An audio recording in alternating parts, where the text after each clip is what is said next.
लगता है आ गया है।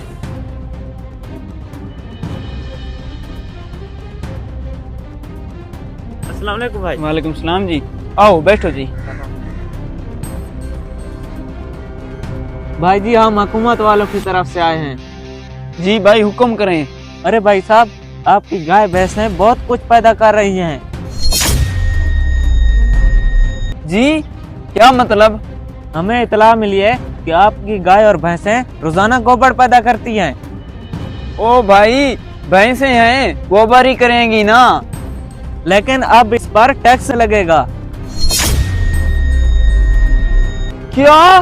गोबर पर भी टैक्स? क्योंकि आप इससे फायदा उठाते हैं, खेत में भी डालते हैं और बेचते भी हैं। हाँ ये बात तो सच है। अच्छा मेरी एक बात सुनो, हाँ बोलो। जो लोग आवाम से फायदा उठाते हैं उन पर भी तो टैक्स लगता है या नहीं?